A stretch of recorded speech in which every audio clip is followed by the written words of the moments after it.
parts of the country are looking like. Let's see what's been happening in the county of Homa Bay, where Brian Obuya is, and put this together not too long ago. We have been following the voting process here in Homa Bay County, and right now we're coming to you from Rangwe constituency that has a total of some 58,886 registered voters in this general election. And we're coming from Asumbi Primary School, that is the polling center where we are posting this report from. And this is the polling center for Dr. Evans Kidero, who is seeking to become the next governor of this county, Homa Bay County, and a fierce battle has ensued between him and ODM's Gladys Wanga, both of them appearing to be the top contenders who want to become the governor after Cyprian Awiti serves his second and last term. So Evans Kidero has just cast his vote a few minutes ago. There are quite a couple of people who are continuing to stream in to vote. This polling center has a total of some 598 registered voters who will be casting their ballots at this center. Remember, the total number of voters who can vote at any particular polling center cannot be over 700. It has been capped at 700 voters per polling center. So earlier on, we saw Dr. Evans Kidero casting his vote and saying that he is ready for the results. He is confident of a win, but he says that he will also concede defeat if only that the three processes of this election are free, fair, credible, and verifiable. Let's get to listen to what he told journalists just moments after casting his vote. The process is moving on smoothly. There were hitches in the morning, but they're being resolved. I think IBC is doing a good job. In the morning, a lot of our agents were not being allowed in because they didn't have the tags.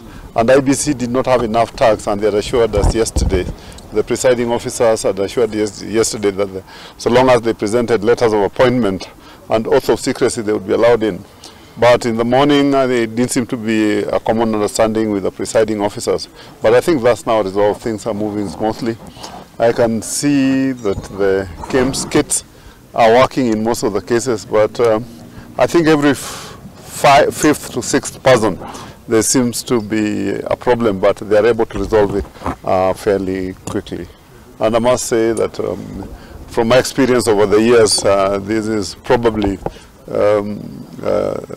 one of the smoothest and easiest voting process that we've gone through. Would you say that the entire period between when the campaign is closed and this voting period has been peaceful?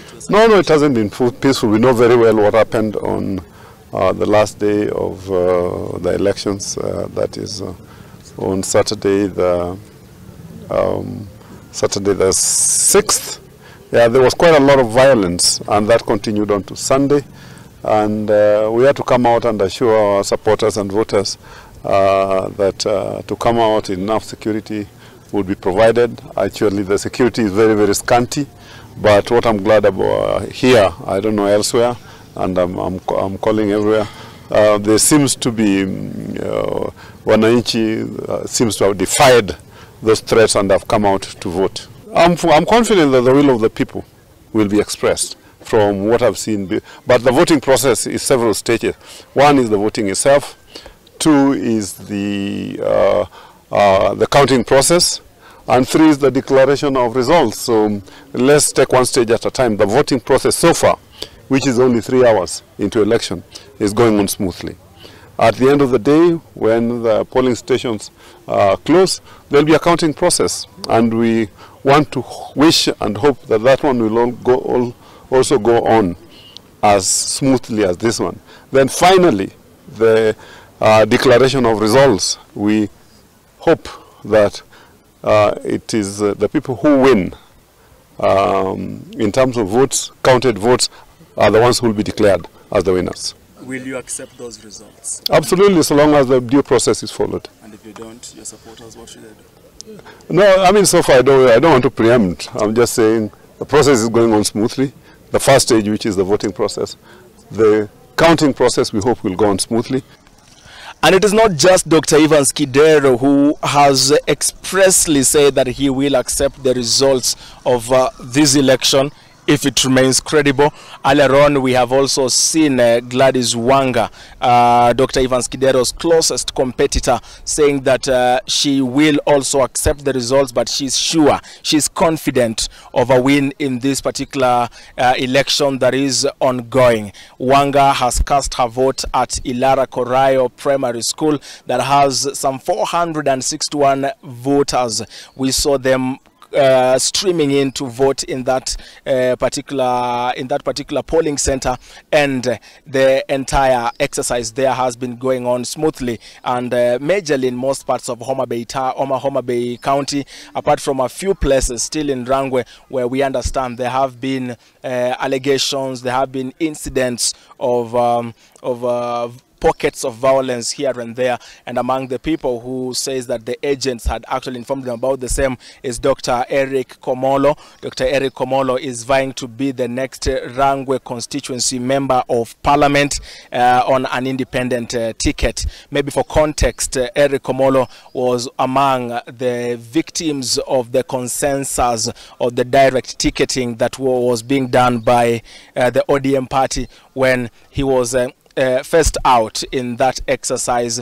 They had to be refunded and they had to vie as the independent candidates together with Dr. Evans Kidero. Komolo has cast his vote, also expressing confidence that they are going. Every candidate here says that they are going to win the election, but should they not win, they will accept the results of this election only if it remains credible. Let's now just listen to Dr. Eric Komolo and gubernatorial candidate Gladys Wanga as we get a perspective from them on the entire process.